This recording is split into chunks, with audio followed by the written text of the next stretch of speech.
De la Corse, des villages noyés sous la neige, des transports scolaires bloqués depuis 2 jours. Envoyés spéciaux Anne-Claire Poignard, Benjamin Bonte.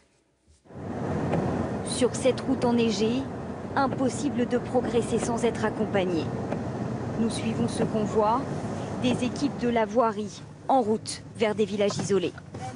Certains endroits restent quand même difficiles d'accès compte tenu des cumuls de neige importants. Dans le centre de la Corse, il est tombé jusqu'à 1 mètre de neige par endroit, une neige dense, collante. Et pour ces engins, il faut des heures de manœuvre pour dégager quelques kilomètres. Bonjour, vous êtes en plein travail? Oui, tout à fait. Racontez-moi comment ça se passe sur cette route. Énormément de neige, comme vous pouvez le constater. Pas mal de verglas et des conditions assez difficiles. Nous allons mettre plus d'1h30 au lieu de 20 minutes en temps normal pour parcourir 5 km et atteindre ce village. À 700 mètres d'altitude, ils sont une trentaine bloqués ici depuis 48 heures.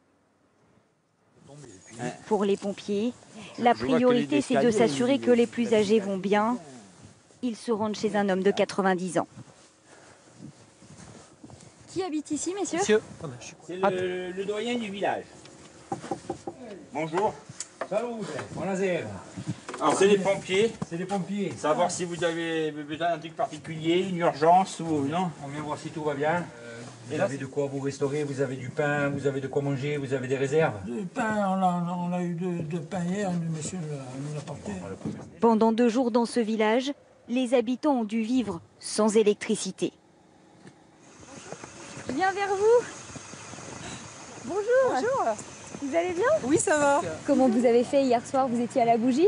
Hier soir, on était avec la tempête, avec le feu dans la cheminée. Vous avez dû faire sans électricité pendant plusieurs heures? Voilà, sans électricité. Donc comme autrefois, comme le siècle dernier. Donc, Ce soir, il ne neige plus, mais les températures restent proches de zéro. La crainte pour eux, c'est désormais le verglas.